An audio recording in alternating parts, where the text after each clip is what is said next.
Hi everyone. I think it's time to start.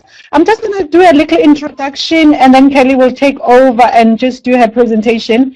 Kelly is the manager of BiblioTemp and an advisor for the Massachusetts library system in Marlborough, Massachusetts. She recruits and places short-term library staff at all levels in multi-type libraries throughout the state, as well as provides consultation and continuing education on a range of library issues. She earned her master's degree in library and information science from Simmons College in Boston, where she later worked as career resource librarian and taught the continuing education course, which is called Revitalize Your LIS Career.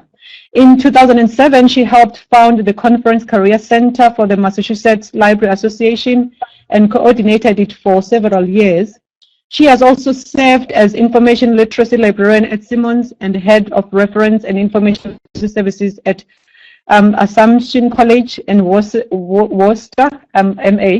I'm just going to hand over to you, Kelly. I think you can add if there is something that you want to add. Over to you. Thank you. Okay, thank you so much. Actually, that is a pretty good introduction there. So you can see me, you can hear me. Are we all set? We can see you, we can see you, we can hear you, we can, everything is perfect. Fabulous. I'm just going to switch over to my presentation, so give me just one moment to do that, and I'll get started. And let's just make that. Okay, we can see your presentation. Yeah.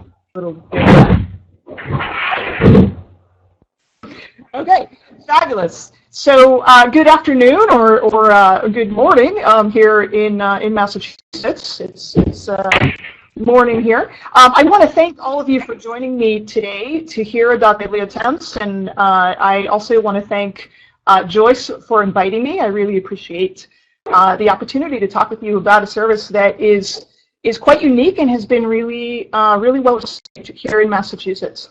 So back in, this story really starts over 10 years ago. Back in January of 2004, Massachusetts used to have 6 regional library systems, and our central regional library system was brainstorming for some ideas about how they might generate additional income. Our regional library systems were largely state-funded. We're looking, budgets were tightening, they were looking for some additional income, and so a group of them got together, their board and some staff, and had a day-long retreat to identify opportunities for revenue enhancement.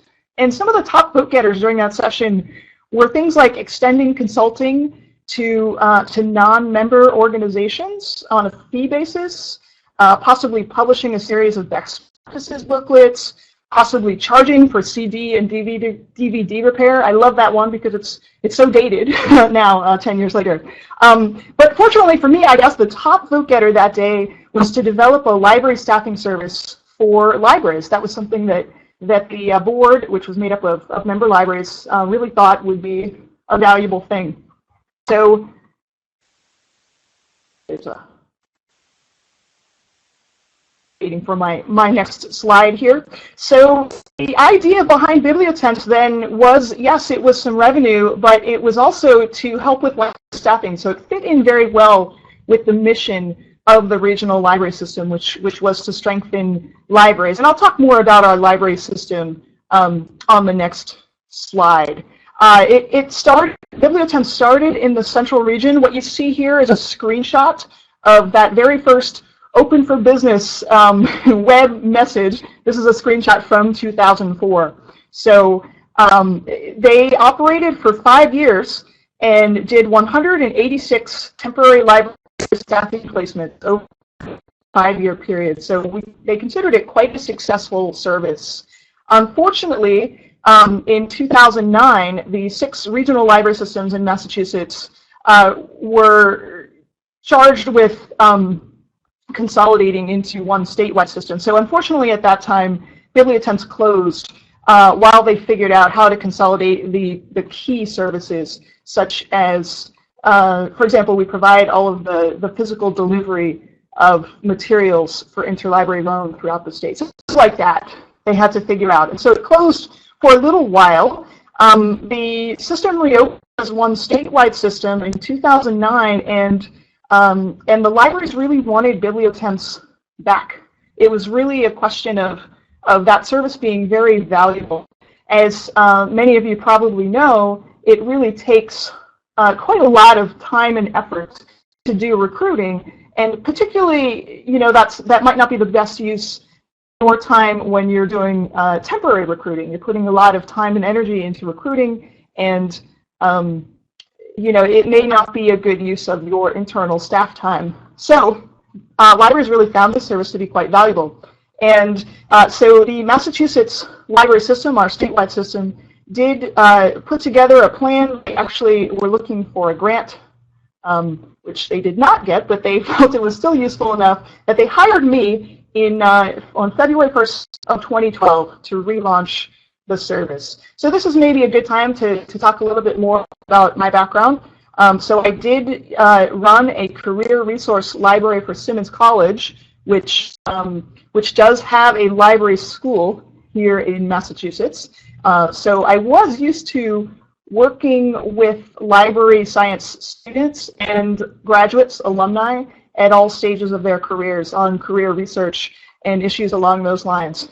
So that's actually what I was doing back when BiblioTemp launched in 2004. I was finishing up my library school program, and I happened to be the career resource librarian at the library school. So I actually knew a little bit about BiblioTemps at that time, because I would refer some of my patrons to BiblioTemps. So I was very excited when I saw this job posting that they wanted to relaunch it, and it seemed like a really good opportunity for me. So I started again February 1st, and within about 16 weeks we relaunched by the end of May of 2012. And I'll tell you a little bit about that process. Okay, but first let me tell you a little bit about Massachusetts library system. We are not actually a library. We are a nonprofit organization that is largely state-funded by the Massachusetts Board of Library Commissioners, which is our state agency. And our mission is to foster cooperation, communication, innovation, and sharing among member libraries of all types. So essentially, we're a library consortium that provides a number of services that promotes equitable access to the citizens of Massachusetts, all of our libraries. And we are multi-type. So the Massachusetts library system includes academic libraries. I know most of you are academic librarians, I believe, but also we include public libraries, special libraries, and school libraries among our members. Some of the key resources, the key services that MLS offers, other than BiblioTemps, include resource sharing. So as I mentioned, delivery of materials, as well as mediated interlibrary loan. We provide some e-content statewide. We have an integrated library system available for very small libraries. We provide continuing education and advisory services for all of our members. Summer library program, cooperative purchasing. Those are some of the other, as you can see here on the slide, these are some of our key services that we offer. Temps became one of our core services about a year or so ago. The goals for BiblioTemps, there were some external goals as well as internal goals. Our external goal is to enable us to better serve their clientele, to reinforce our mission. So this is where we're different from, maybe a for-profit temp service, which is primarily motivated by the idea of bringing in income. We also want to reinforce our mission that strengthening library staffing and assisting libraries in finding staffing does reinforce the mission of Massachusetts library system overall. And then a corollary external benefit is providing transitional employment opportunities to library staff throughout the state. So we also feel that we're sort of strengthening the labor landscape and providing opportunities for experience and income and networking to the candidates in our system. And our internal goals are to build on our existing services and also, of course, to underpin our member services provided free of charge, which is most of our member services. So to underpin that by reducing reliance on state funding. So that's kind of the background of MLS and how BiblioTemp fits into our organization. As I mentioned just a moment ago, we are multi-type. So this is the breakdown of the members of the Massachusetts library system overall. It does cover the full state of Massachusetts, so that's a map of our state there. And what I should say is that although this is the breakdown of our member type, the BiblioTemp service is particularly focused on academic and public libraries. We have had a few special library clients as well, but this is not a service that really fits for school libraries due to things like licensing and a lot of union issues along those lines. So our clients are primarily academic and public libraries.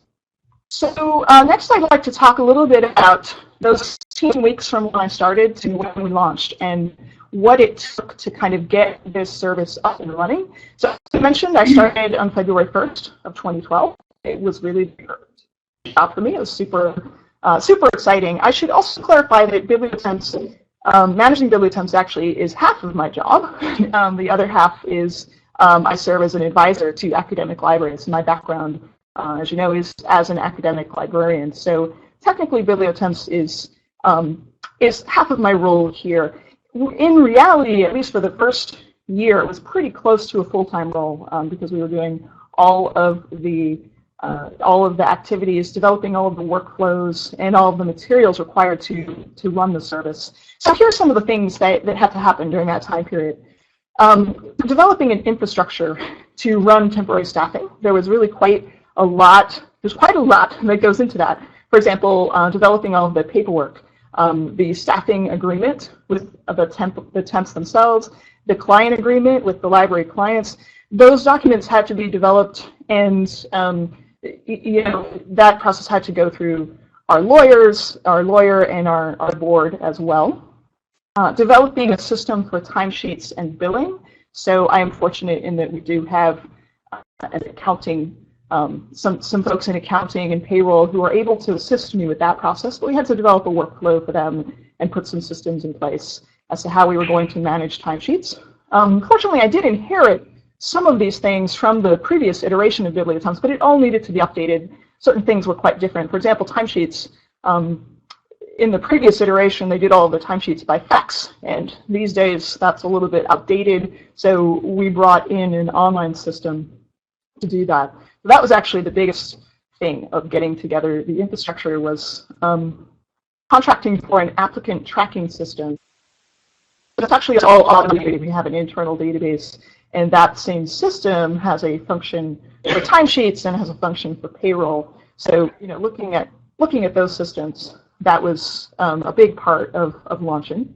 And then, of course, employee policies. We had to look at our employee handbook because BiblioTemps, the way the temp service operates is that all of the temps are officially employees of our service. So that means they're employees of our organization, which means that our employee policies would apply to them. So we had to go through and make sure that all of that made sense and come up with rates, do some promotion. What you see here was the initial view of the BiblioTemp's website. So I spent a good amount of time during that 16 weeks developing a website. This was an initial stab using WordPress. I am not a web designer, but this was something that I could get together quick and dirty without a lot of additional training or skills. So these were a number of things. This also is the original BiblioTemp's logo. So since then, we've had to do things like update the logo, and basically figuring out what of the previous content we could use and what needed to be updated. That was a lot of what happened in terms of building an infrastructure in that first 16 weeks.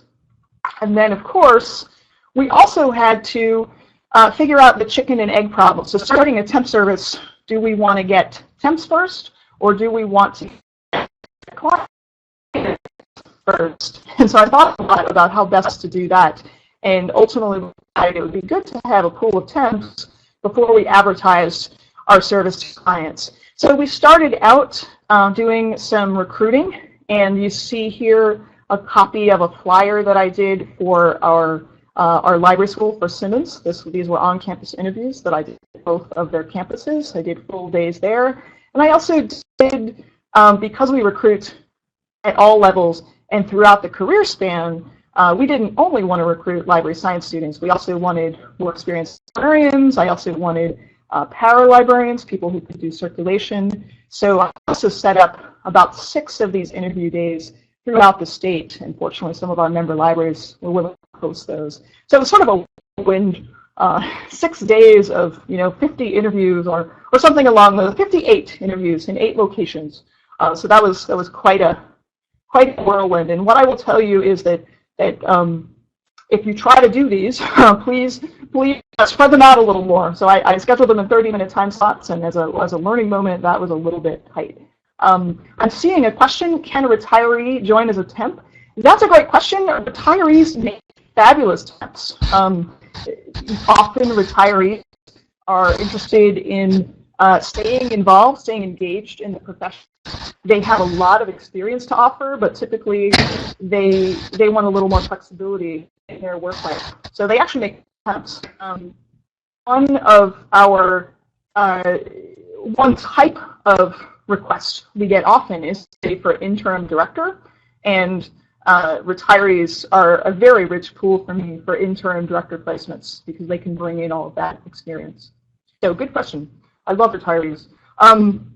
Okay, I just want to talk about some of the partnerships that were really valuable to us in that introductory time. So obviously the library school, I've mentioned that a couple of times. Simmons College is our local library school. There are a couple of other library schools in neighboring states that we've reached out to with a little bit less success, but we do continue to follow up with those as well. Also local library associations. So we have the Massachusetts Library Association here, and I've worked with them to do recruiting at their conference and also to work with some of their interest groups to get the word out through them.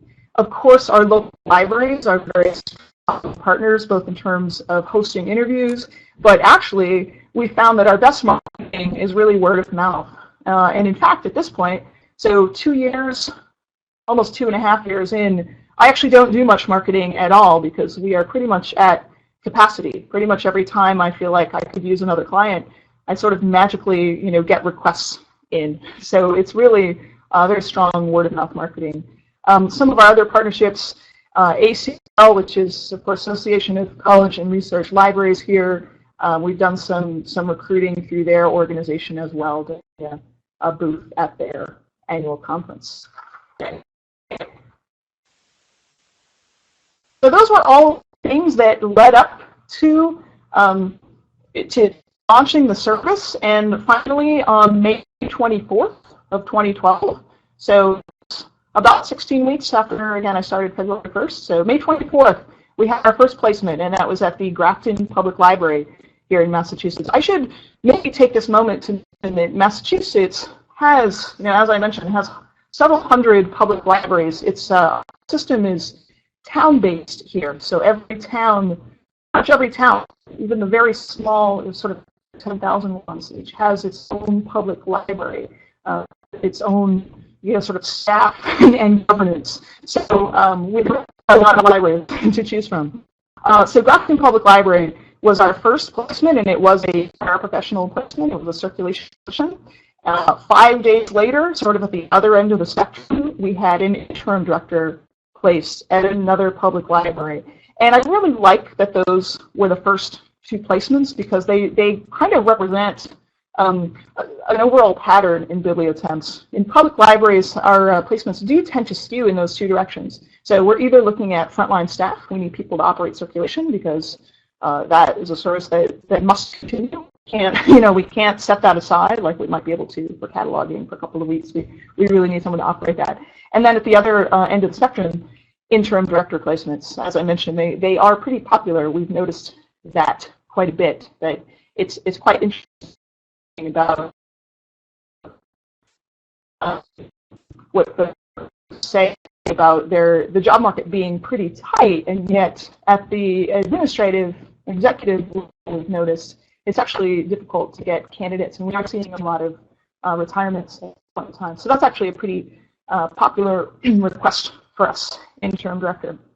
In terms of marketing at that point, actually those 2 placements were done before we even marketed. People, like I said, the libraries really were waiting for the service to come back, and so I had requests before I was even open. Pretty much the first week of work that I started, I had libraries writing to me saying, when do you have people available?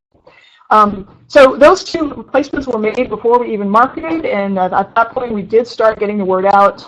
Fortunately, as part of Massachusetts library system, we have a pretty strong network of libraries, so we were able to use our own listservs and our website and some of the associations and a lot of word of mouth get the word out to the library. So that was a nice structure to have in place. On June 4th, the client message went out where we said we are able to and available to start making placements in your library. So that's about 7 weeks after doing the interviews. We put out the client message. How does it work? How does the process work in terms of making a placement? That's what I thought I would talk about next. I do pre-screen all of the clients. So right now I pretty much do almost all of the BiblioTemp's operations except for a little bit of payroll and invoicing. So I actually do personally screen every applicant that we have. I have about a 30-minute pre-screening interview. I do reference checks, and then I send selected resumes to the client libraries based on their requests. Usually we're looking at 3 things. We're looking at a fit between the library's needs and the background and interests of the applicant. We're looking at geography because some, I can't have people traveling 2 hours to a particular location. So since we do play statewide, to drive from one end of Massachusetts to the other would take like 3-4 hours depending on how far, what corner you're going from. And then I also have to look at schedule and make sure that schedules match. So those are the 3 factors that might determine whether someone is selected as a potential fit. I usually recommend on-site interviews. So although I have done screenings, I do recommend on-site interviews so that the library itself can have some engagement in the process. Those aren't required, and in some cases, if it's a very short placement, I probably would not do an on-site interview, but in many cases, and libraries usually, it's a very high-touch profession, so I like to be able to give them that option. I'm seeing a question, do some of the temp placements turn out to be permanent placements? That's another great question, and yes, they do. So we've had, in the first 2 years, we've had 13 placements that ultimately resulted in a permanent offer. However, I should clarify that we don't officially offer temp to perm service or what they call direct hire permanent placement service. Our BiblioTemp's official business is temporary only.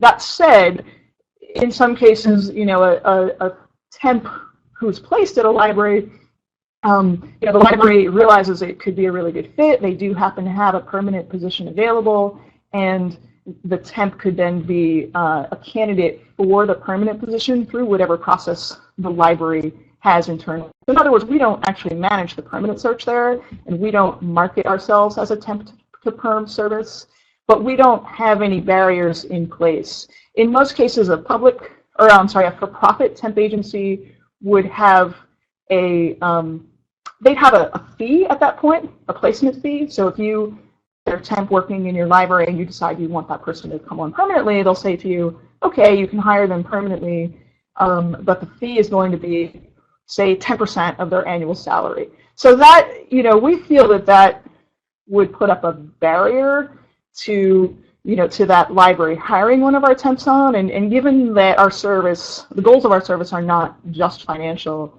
they are also, to strengthen libraries and to strengthen the library labor market, we sort of feel it would be at odds with that part of our goal to charge a fee at that point. I'll talk more about fees a little bit later, but that's a good question. Some of them do turn out to be permanent, although that is not expressly part of our goal. So all of the temps, the client is involved in the final selection, and once that happens, at that point, we are the employer of record. So we set up their payroll and we manage that and we pay them. But at that point, we're not really involved in the daily training or operations. They have an on-supervisor at the placement site who will be their trainer, who will be the person available for questions, who will be someone they would talk to if they need to change their schedule, all of the normal things that they would have if they were otherwise employed at that library. And we're available primarily for payroll questions, or if there's a problem for some reason at the job site, then we would also get involved with that. I'm seeing a question, do you have digital libraries, digital librarians on your books? I am smiling because all of the new folks coming out of Simmons, all of the new librarians, freshly minted MLS people, they all want to be digital librarians. So that's all everybody's resume now, and I think that's because it's a particular strength of that library program. We do have a lot of those folks on our books, people with a lot of interest in digital libraries, in metadata, and digital preservation of cultural heritage materials, lots of skills like that.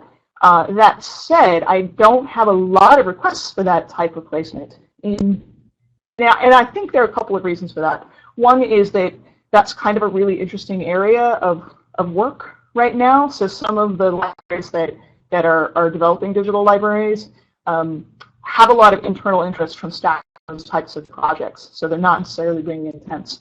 Also, an interesting comment about the library school is that they have an internship program. So they have interns working on digital library projects, which sort of competes with paid entry-level project work. So that's kind of a reason why we haven't seen a lot of digital library projects. There are a number of other ways that libraries in this area are kind of approaching digital library projects. But that said, we would certainly be happy to help with any type of project. I've had quite a variety of projects. Anything from what I'm talking about are the common ones: the circulation, interim director. We do place a lot of folks in, say, reference or cataloging positions, particularly in academic libraries. But then I've had some interesting, kind of more either obscure or unique placements, such as we had a GIS specialist as well. Okay, I'm seeing a question: aren't all librarians supposed to be also digital librarians? Probably that's a good way to think about it in this day and age, that all librarians need to have some of those digital library skills in terms of being very tech savvy. I was interpreting that digital librarians to be folks who are involved in the development and maintenance of digital library projects. So things like scanning and metadata and schemes along those lines. Okay, so let me tell you a little bit more about the placements that we've made since our relaunch. So here's kind of an idea of the volume that we've done. This is the first 2 years, and pretty much that fiscal year 12, that really only represents about a month, maybe 5 weeks of operation. And in fiscal year 13 and 14, those were complete years. So this is the breakdown in the type of librarian.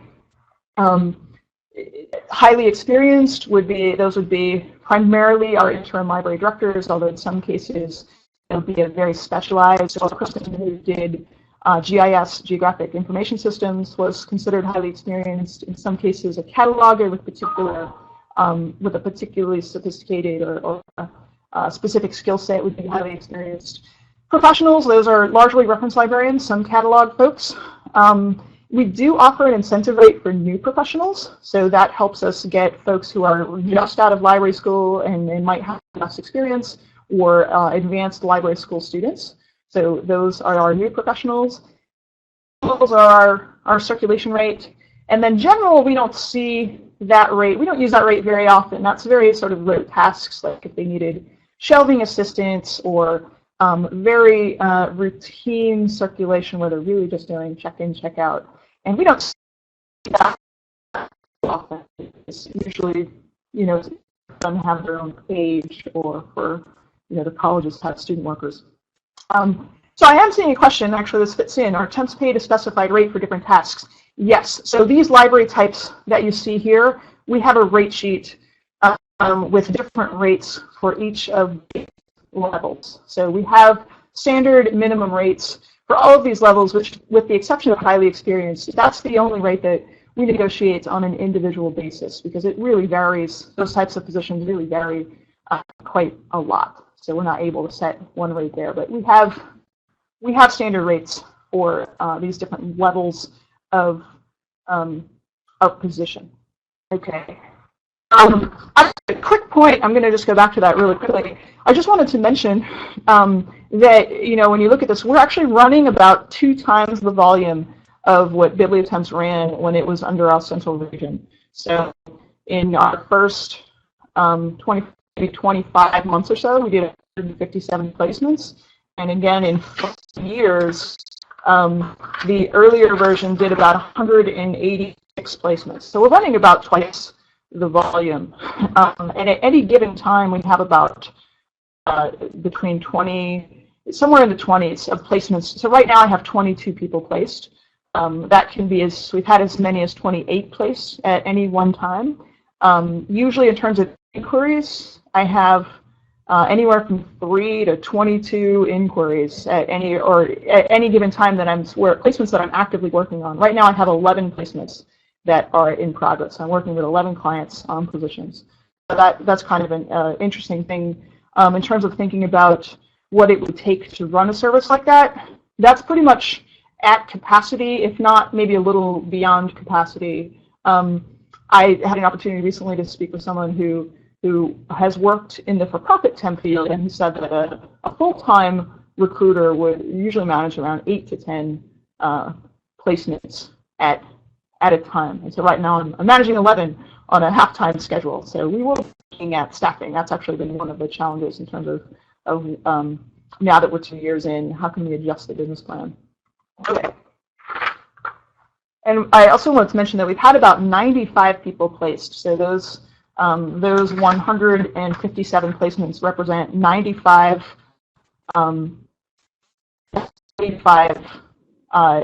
staff people. Here's the breakdown between public, academic, and special in terms of placements. So you can see that the majority of our placements have been in public libraries, but it's really interesting to look at what happened between fiscal year 13 and 14. You really see our academic business pick up. And I think in part that is word of mouth. We had some really successful academic library placements, and then we started to get more inquiries. And then we have also had a number of academics using us for placements. So we're seeing that really average out to a point where our public to academic ratio of placements in BiblioTemps is pretty much fine right now with our public to academic library ratio of members. Right now, those were our 2 target markets, so we're kind of meeting that target. And we've had a few of special library placements as well. In terms of overall volume financially, I also wanted to mention, so in fiscal year 14, just to give you a sense, our revenue was about $440,000 in that second year. And I'll talk more about our financial targets a little bit earlier. That's just to give you a sense of the volume of the service. This is a slide that looks a little bit more at our clients. So you can see here that that we've had a lot of repeat placements. Of our 157 placements have been at 53 different clients. So you can see here that we've had quite a few who've used us more than once, which is great. We've had 4 clients who've used us all 3 years, and it's really nice to get a sense of a client, be able to do multiple placements for them or do additional placements for them. So it's also interesting how they've come to rely on this service. All right, that may be enough data charts for just now. I'd like to talk a little bit about the benefits of the service. And I actually originally put together the first version of this presentation for ALA back in June, and actually that's where Joyce found me and recruited me for this. So at that time, I asked my clients and my temps what they felt were the benefits of the service to them, because I wanted, I have my own thoughts about it. I wanted to include the benefit of the service from their perspective. So the next few slides are from the perspective of our clients, This client right here, which is the Bourne Public Library in Bourne, Massachusetts. In this case, it's a public library that hired a cataloging person. They were very short-staffed at the time, and their cataloger was out on leave, as you can see here. So this is a representation of one situation where a library might use us, unexpected staff shortages, which could be short-term or long-term. So sick leave, maternity leave, vacation, in some cases early retirements or unexpected resignations. We've had someone fill in when one of their staff had military duty to attend to. We've even placed temps when there was a staff wedding and all of the regular staff wanted to attend. So we sent some temps down to run their library that day. So that's kind of an interesting placement. Here's one of our academic clients. This is the College of the Holy Cross in Worcester, Mass. And they also had a cataloger. They brought in our cataloger, Rosalba, because she had some language skills that their other staff didn't have, and they didn't feel that they needed a permanent full-time person with these types of skills, but they did need someone to work on this project. So she's been working with them on this particular project. So that's an example of a library bringing in a particular skill set through our service that they might not need on their staff on a permanent basis, but that, so they can use our temp service. So in this case, I have had a couple of public libraries use us to process special collections when they have some funding and time for that. We've had some technology projects, some project management, and even, as I mentioned, that GIS project. Here's a case at Smith College out in Northampton, Massachusetts. They are actually using, I have 4 temps and a 5th request from them right now. They are working on some organizational transition at their library. So they just have a new department head and they're working on what would be the best way to staff this department moving forward. In the meantime, there are certain services that they need to provide. So right now I have several librarians placed with them while they come up with their long-term plan. And it may be that some of our temps will be good candidates for their permanent positions, but in the meantime we're able to help them continue to offer their services. And we have a couple of academic libraries using us in that way to sort of assist through a period of reorganization. Here's another one of our clients that found us useful in terms of, we were able to handle all of the red tape of doing their hiring. They had a sort of a last minute departure and they really needed to focus their time and energy on finding the permanent staff member. So we were able to provide them with a temporary person so that they could put their focus on that permanent search.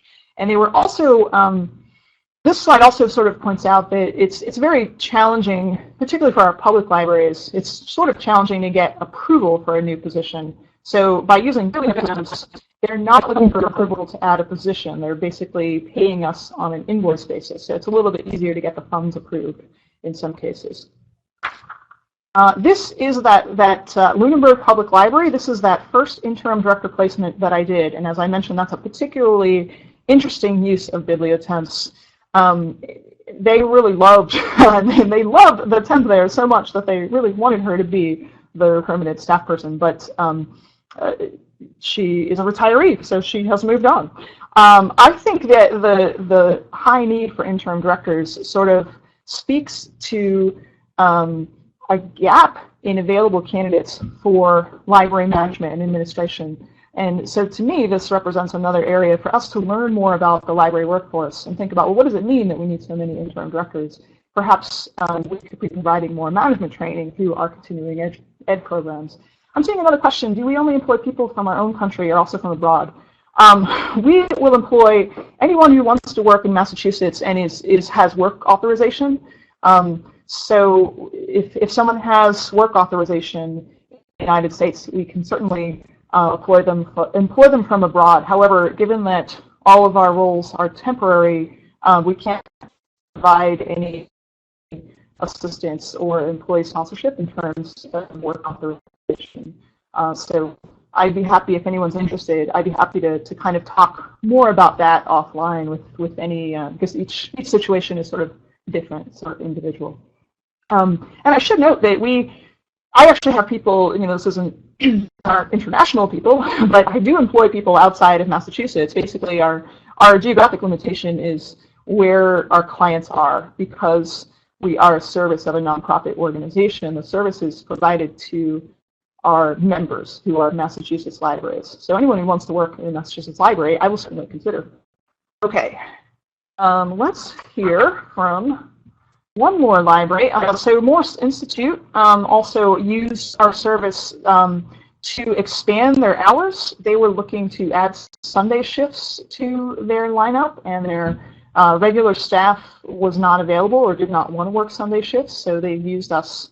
They used temps to be able to be open on Sunday. We've had some academic libraries use us to do things like offer 24-hour service during finals. So that's an example of how some of our clients used us to add to their schedule and add services they wouldn't normally be able to offer. So let's hear from some of the temps now that I've shared some of the client benefits with you. This is actually one of the folks who worked one of those Sunday shifts at Morse Institute, Edward. So Edward actually had been out of the library field for a few years to take care of some family needs. And our service gave him an opportunity to kind of get back into things and develop his network and bring his skill set up to date and just sort of gain some confidence in the work field. So we were able to help him with his career transition and re-entry into the profession. We've had a number of temps and successful placements who are either transitioning back into the field after an absence, possibly transitioning from another field into libraries, and we're able to help the client, because I make recommendations to our clients. I'm able to help the clients see how that person's background could be of value to them, and to make that recommendation. Someone who they might not have looked at if they were doing their own direct hire, but I'm able to kind of translate that for them and share how that might be a good fit. So here's another example. Is one of my people who's placed at Smith.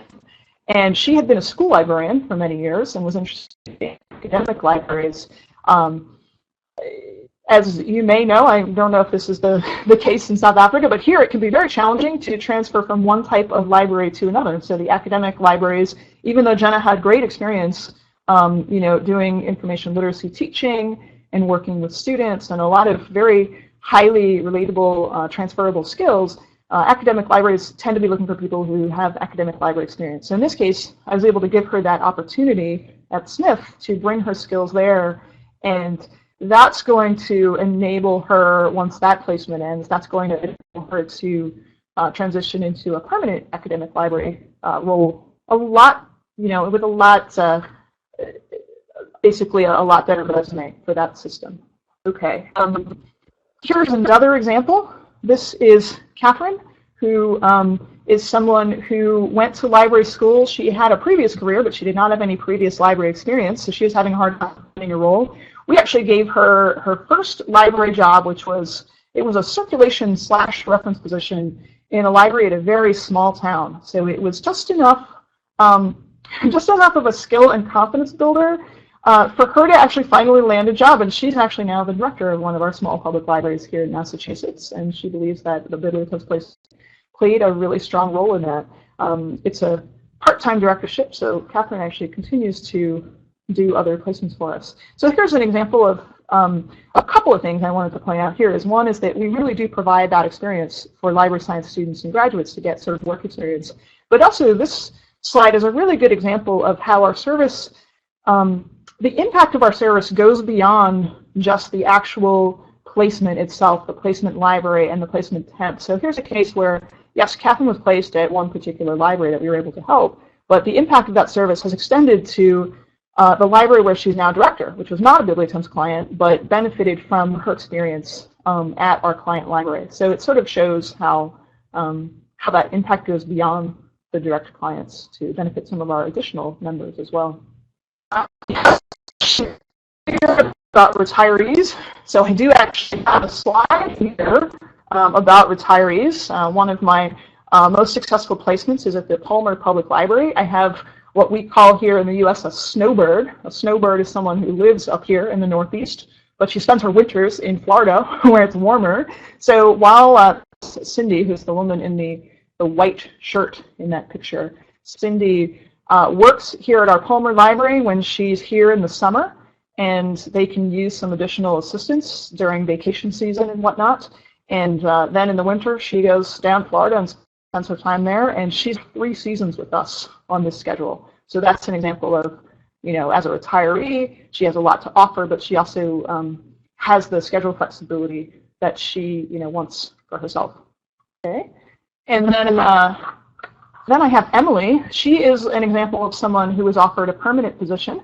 So she is placed at Wellesley College in a reference position, and she has actually came up to me at a conference once and said, "Thank you so much for helping me get my dream job." So we were able to kind of make that connection for her, and she ended up in a permanent hire situation. So that's a really good, successful example of, you know, both the short-term, assisting in both the short-term, but also being able to kind of strengthen that library staff and strengthen Emily's career in the long term. So she's a really good example. And like I said, we've had about 13 people who the libraries have chosen to hire on in a permanent role. And then my final staff quote that I wanted to share is someone who also sort of talks about how, you know, some of the benefits beyond just the financial. So in her case, she's someone who works at another library part-time, and Phil wanted to complement those hours with BiblioTemp's hours. And she really appreciated being able to learn things to bring back to her other library. So this is another example of how the BiblioTemp's experience goes, the impact goes beyond just the actual library clients. In this case, she's learning skills to bring into her other library, and that she'll bring forward to other libraries in the future as her employment situation changes. So it's really that cross-fertilization that is shown here. So I really feel like that meets our overall goal of strengthening libraries and better serving patrons. So let's take a look at what those original BiblioTemp goals were. So as I mentioned earlier, these were our external goals: to enable libraries to better serve their clientele, reinforcing our mission. And as you could hear from the examples that I shared from the clients, we really have been able to fill in a lot of different situations to help them with their staffing. And I really heard when I asked for feedback from our clients and our temps, I was very touched. I actually got 9 pages, single-spaced, of information that our clients and our temps wanted to share. This is a service that also gets very high ratings when we do our member service surveys. Although only a small percentage of our members are clients, about 10% of our academic members and about 10% of our public members are direct clients. As I mentioned, the impact goes far beyond just those libraries. For example, when our BiblioTemp staff move on to other libraries or bring our skills back to their libraries. And it also helps build important relationships for our organization at the organization level, for example, with Simmons, with their library school, or with the Massachusetts Library Association. And it's also been a way to serve some of our underserved members. We actually consider academic libraries to be among our underserved members because our continuing education focuses more on public libraries. So this is a service we've been able to offer to a place like Smith or Wellesley College that might not take advantage of some of the more basic services we provide to the small public libraries. To be able to reach new audiences that way. Looking at our internal goals, one was to build on existing services. So we were able to do that, you know, in a couple of ways. One is that BiblioTemp really gives us a big picture view of library staffing, of the library labor market in Massachusetts. So for example, as I was saying, realizing that there's actually a labor shortage for library director positions. And that's really useful, and we've sort of worked that into our continuing education services, so that this year we've chosen as a theme management, and we're trying to develop additional programs. We're developing a mentoring program to really kind of expand that pipeline of getting more people who are prepared to serve in library management roles. So that's a way to serve in other services. We've also added some development workshops to our continuing education lineup. We've done some webinars on resumes, on using LinkedIn for online career networking. I've also hosted Naomi House for a webinar last year. If you're not familiar with Naomi, she's the founder and publisher of I Need a Library Job, INALJ.com, and that's a really active blog and library job listing services. I believe it's international in scope. I think they do have an international page. I'm not sure if they have South Africa information, but feel free to check that out. A little quick plug for Naomi's site. That was really great. She did a wonderful webinar for us on information for both library job seekers and library employers.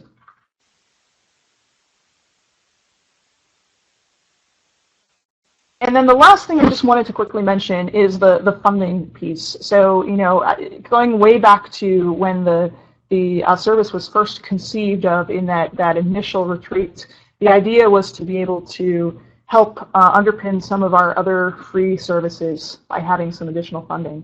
So where are we on that? I will say that within the first year, both the first and second years of the service, we exceeded the projected revenue by 67%. So the revenue, the gross revenue is actually doing really well. It's as expected. Our volume is exactly kind of what we were looking for. However, our profit is a little bit under that, and it's for a couple of reasons. One is that there were some challenges in the way the business plan was originally written. There were some errors, let's say. And that's a challenge of having a bunch of librarians write a business plan for another industry, for a staffing service. So one thing, for example, is they didn't take into account the payroll burden, which is taxes and insurance that the employer is required to pay on their staff. So because BiblioTemps are employees in Massachusetts library system, we have to pay a certain percentage for their social security, various taxes and insurance purposes that are mandatory. That actually wasn't accounted for, and so that ate up a big part of our initial profit, and we've had to make some adjustments to our fee structure since then. So that's one example. A second example is they sort of underestimated in the original business plan the amount of time the staffing would take. It's estimated at 50% of my time, and then we had some in-kind support, and it's really taking more about 2/3 of my time on an ongoing basis. We're looking at staffing. Actually, next Monday, we have a new half-time assistant joining us who will be able to take on some of the frontline communication and paperwork, some of those types of lower-level skills. So it frees up time to really focus that 50% on doing the contacts and talking with applicants and whatnot. And the last piece was in the original business plan. Again, with folks writing that plan who were not familiar with the temp industry, they highly overestimated the profit margin. The profit margin for temporary services and for profit is about 5 to 10%. So for those who are thinking, you know, let's develop this service organization, it's certainly helpful to do research and be really realistic about that. So right now, in terms of next steps, we are looking at adjusting the staffing to make that more sustainable long-term for me and for the service. We're looking at adjusting the business plan so that we have a more realistic picture of the financials moving forward, and that may involve revising our service fee structure as well. For example, do we need to, to charge a fee for permanent placements? I don't know. That's a possibility if we really want the service to be profitable. It's sort of a question that our board needs to figure out. Is it more important to have the service, to offer the service to more libraries, or is it more important to charge a higher fee and perhaps make more income? So that's a question that's going to go way beyond the sort of where we are now, 2 years in. Part of our original goal was to develop a toolkit for other consortia or other states or countries that may be interested, and I hope to have that available by the end of fiscal year 15.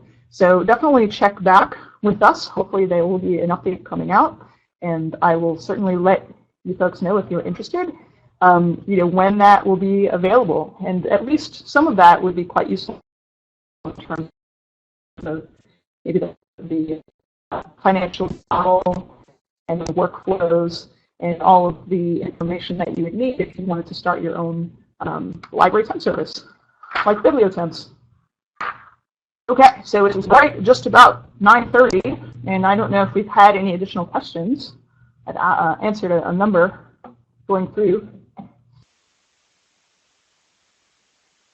If you do have follow-up questions, please feel free to email me. It's kelly@masslibsystem.org, or check out our website at bibliotemps.com.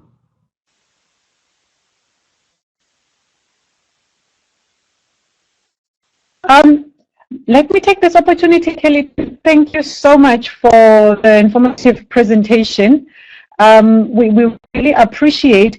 I think people have taken your information. If they want to contact you, I'm sure they will be able to contact you.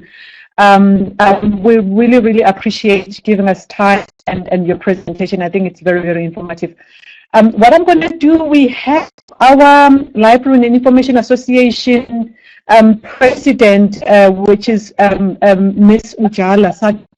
And maybe I just want to give a second to maybe thank you, because it's very nice that she has joined for this webinar. Ujala, do you mind to just maybe say a word? I know that you are with Look from RU, which is Rhodes University. Joyce, can you hear me? Hello? Yes. Okay. Okay, colleagues, Kelly, thank you very much for the very interesting take on employment opportunities for retirees, new graduates, etc. And I think for all of us that have sat in on the session, it's a very novel idea here in South Africa. And I think you've given us some sort of pause for thought. I was sitting there and thinking, could the association actually look at something like this for new graduates, etc., so that we give them the opportunity to learn some new skills and give them some workplace experience. But I must say it is very interesting to also listen to the very practical aspects setting up a system like this. So thank you very, very much. And I'm sure we will be in touch with you regarding possibilities here in South Africa. Thank you. Thank you. Thank you so much. I'd be certainly happy to talk with you further. Sure. Thanks. Okay, thank you, Joyce. Thank you so much. Thanks, Ujala. What I'm going to do, I'm going to give Ingrid an opportunity to talk about the upcoming webinars. And I know that we are approaching Open Access Week. Ina is around. Maybe, Ina, you want to talk about Open Access Week. Yeah. Over to you, Ingrid and Ina.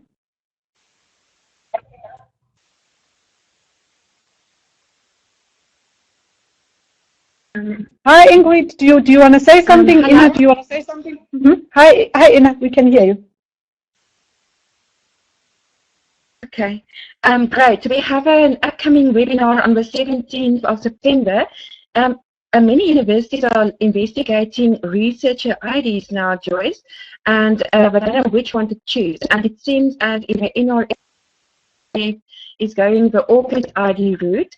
And we have a representative from Orchid ID who will be addressing LIASA members on the 17th of September. So please join us for that webinar as well. And also share with researchers, should they want to join and listen in. It's also open for them.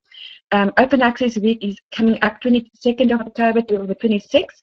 We have about 72 participants who enrolled for the Stanford Open Access course, which is very exciting. Thanks to all of you guys. And yes, we are looking forward to hear from you what you have planned in terms of Open Access Week. Share it on Facebook and on every platform you can. Thank you, Joyce. Thanks, Ina. Thanks. But I also want to extend a thank you to Ina and Ingrid, because I think they carry this platform very, very well. And in fact, if it wasn't for them, we wouldn't have a platform like this. And I know that Ina has got a lot of support Stellenbosch. I've seen a lot of colleagues there who are so eager to help, and I think this is the way to go for all of us, especially in South Africa, because I think we're strengthening the sector by doing this.